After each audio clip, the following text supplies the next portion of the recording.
Hello नमस्ते and welcome to my YouTube channel learning station.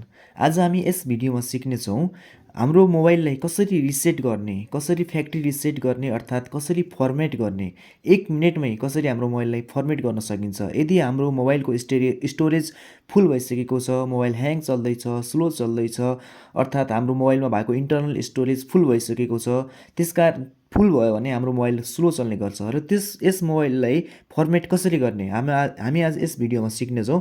र यो मसँग छ वान प्लसको मोबाइल एन्ड्रोइड फोन र हामी यस मोबाइलमा रिसेट कसरी गर्ने हामी त्यो सिक्न गइरहेका छौँ। सर्वप्रथम मेरो मोबाइलमा छ यति धेरै फोटोज भिडियोजहरू छ, 3000 फोटोज 59 भिडियोजहरू, यति धेरै मोबाइल फोटो भिडियोहरू छ, एप्सहरू छ, अरू डाटाहरू छ, डकुमेन्ट्सहरू छ, सम्पूर्ण कुराहरू छ। यो आफूलाई चाहिने यस मोबाइलमा भएको आफूलाई चाहिने डाटाहरू फाइल्सहरू सबभन्दा पहिला आफूले चाहिने यदि चाहिने छ भने त्यसलाई राख्न जरुरी छ। किन भन्दा रिसेट भइसकेपछि हामीले त्यो रिकभर गर्न सक्दैनौँ।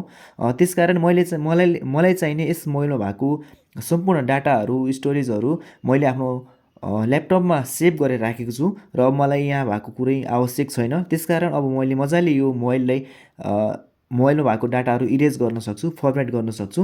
यसका लागि सर्वप्रथम हामीले जानुपर्ने हुन्छ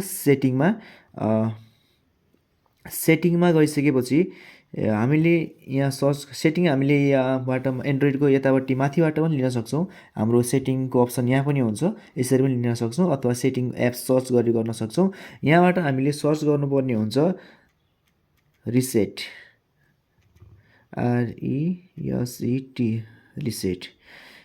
रिसेट आइसकेपछि हाम्रो यहाँ तल छ इरेज अल डाटा भन्ने आउँछ रिसेट सर्च गरिसकेपछि। अथवा स्यामसङको मोबाइल छ भने फ्याक्ट्री रिसेट पनि आउन सक्छ अथवा इरेज अल डाटा एउटै हो। यसमा क्लिक गरिसकेपछि हामीले इरेज अल डाटामा जानुपर्ने हुन्छ। हामीले यो मोबाइललाई फर्मेट गर्नुपर्छ भने सम्पूर्ण कुराहरू डाटाहरू हामीले इरेज गर्नुपर्ने हुन्छ। यसबाट हामी यहाँ जान्छौँ र हामीले राखेको पासवर्ड, मोबाइलमा राखेको पासवर्ड हामीले जो लक स्क्रिनमा लगाएको पासवर्ड हुन्छ यो डायल गर्नुपर्ने हुन्छ।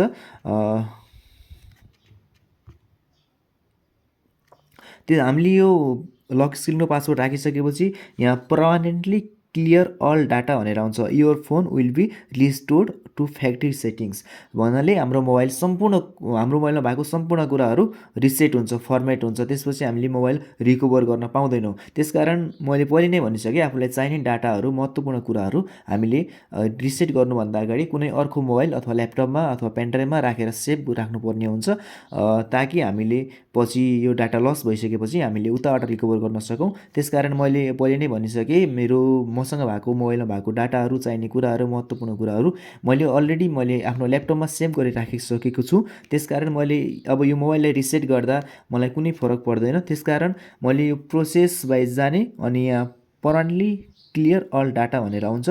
Then you can press here clear, then clear all permanent data again एकचोटि सोध्छ all data will be clear permanently, this operation can not be undone भन्नाले हाम्रो भएको डाटाहरू पुरै पर्मानेन्टली क्लियर हुन्छ, हामीले पछि रिकभर गर्न सक्दैनौँ भन्न खोजेको। Then you can clear air,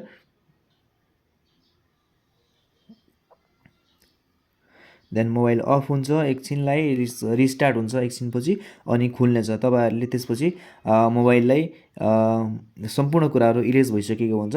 then you can restart your mobile as a new. तपाईँहरूको मोबाइल यसपछि मजाले फास्ट चल्नेछ, स्टोरेज पुरै खाली हुनेछ र तपाईँहरूले आफ्नो मोबाइललाई स्मुथली चलाउन सक्नुहुनेछ। मेरो मोबाइल पुरै नयाँ तरिकाले रिस्टार्ट भइसकेको छ। मेरो यो एप्सहरू चाहिँ देख्नु होला रिसेट भइसकेपछि एप्स कसरी आयो मोबाइलमा भनेर। यो एप्सहरू चाहिँ मोबाइलको सिस्टममै हुन्छ, एन्ड्रोइड मोबाइलको सिस्टममै हुन्छ यो एप्सहरू। यो मोबाइल हामीले डिसेबल मात्रै गर्न मिल्छ, अनइन्स्टल डिलिटहरू गर्न मिल्दैन, डिसेबल गर्न मिल्छ यदि हामीले चाहिएको छैन भने। नत्र हामीलाई यो आवश्यक पर्ने एप्सहरू नै हो। कुनै एप्स आफूलाई चाहिँदैन भने you can disable that apps. अनि अब अघि मेरो ग्यालेरीमा थियो 3000 समथिङ फोटो, त्यहाँदेखि अहिले त ग्यालेरी खोल्दाखेरि फोटोहरू पनि छैन, त्यहाँदेखि एउटा फोटो पनि छैन, हेर्न सक्नुहुन्छ।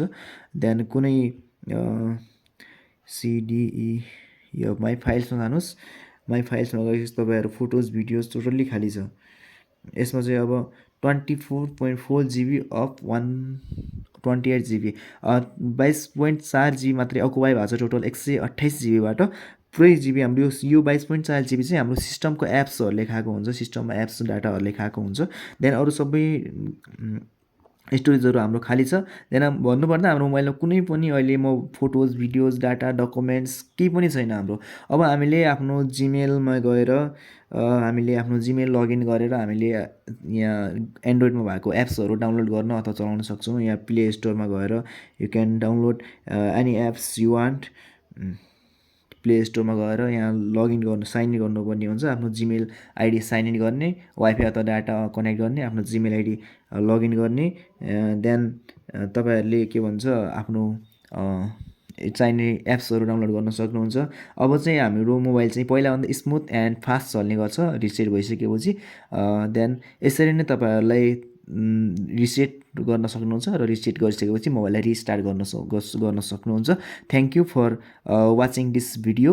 एन्ड यो भिडियो तपाईँहरूलाई मन परेमा अथवा यो भिडियो तपाईँहरूलाई काम लागेको खण्डमा यो मेरो युट्युब च्यानललाई लाइक, कमेन्ट एन्ड सब्सक्राइब गरिदिनु होला अथवा तपाईँहरूले सेयर पनि गर्न सक्नुहुन्छ। र अन्य कुनै मोबाइल सम्बन्धी कुनै प्रब्लम्स छ भने तपाईँहरूलाई मोबाइलको सेटिङ सम्बन्धी, मोबाइल सम्बन्धी केही प्रब्लम छ भने तपाईँहरूले यो भिडियोमा कमेन्ट गर्न सक्नुहुन्छ र त्यसपछि म तपाईँहरूलाई चाहिएको भिडियोहरू यसपछि बनाउने नै छु। Thank you and have a good time.